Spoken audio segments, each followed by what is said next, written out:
Gusto mo bang kumita online gamit lamang ang iyong cellphone? Hi, this is Sandy. Tuturuan kita ng mga tips kung paano kumita online gamit lamang ang iyong cellphone. Pwede mo siyang i-withdraw through PayPal and GCash, kaya huwag na natin palampasin. Punta na tayo sa ating video.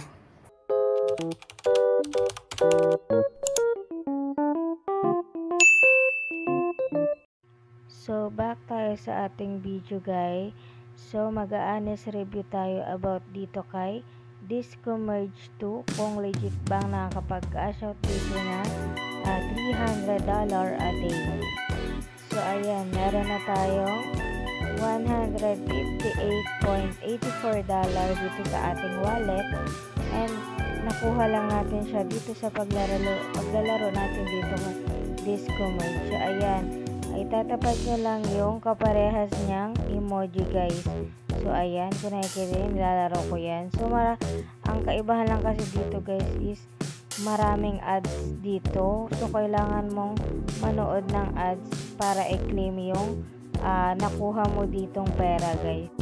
So, madali lang to laruin, guys, and nakaka-enjoy siya laruin kasi pambata talaga yung laro na to. Pwedeng gawin to ng bata, guys.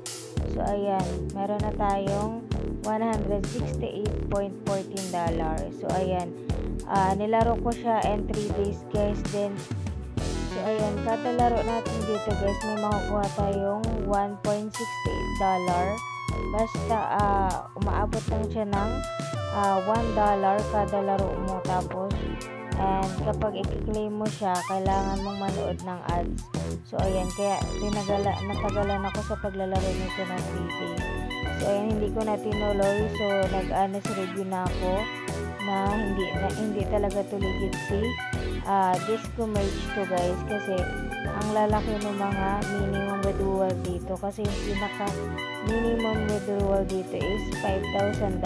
So, sobrang laki na. So, wala namang magbabayad na company ng ganun kalaki dahil sa laro lang to. So, X to si Discomerge, guys. So, wag niyo nang i-download si Discomerge 2 kung nakita nyo itong nire-review ng ibang YouTuber, guys. So, ayan, para hindi kayo magsayang ng oras dito kay Discomerge, and hindi talaga to paying app. So, ayan, wasting time lang to sa paglalaro, guys. So, sa mga naka-download na ng Discomerge, guys, tapos natatagalan bago makaipon dito, so i-install nyo na si Discomerge sa inyong cellphone para hindi na kayo mag-waste time dito dahil hindi po ito paying app. So, ayan, kung nakikita nyo, matagal siyang makaipon kasi $1 lang ng $1 dito kada laro. So, ayan, depende niya sa inyo, guys, pero hindi to paying application. So, wag nyo nang i-download si Discomerge. And also, kapag download mo to, madidiretso ka na din sa laro, and wala siyang login na kailangan mo mag-login dito ng Google account. So, walang ganito, guys. Diretso talaga siya laro. So, ayan, isa sa factor pa dito is wala siyang login process. So, hindi siya legit, guys. So, kung nakikita nyo, sobrang laki nung withdrawal money niya, $2,000 and $5,000. So, sobrang laki na nun. Hindi mayaman ka na sana kung ganun kalaki dito and paying up to sa Discomerge. So, yun lamang, guys. Kung gusto mo ng ganitong content, pakisubscribe naman ang aking channel para update ka sa panibagong video.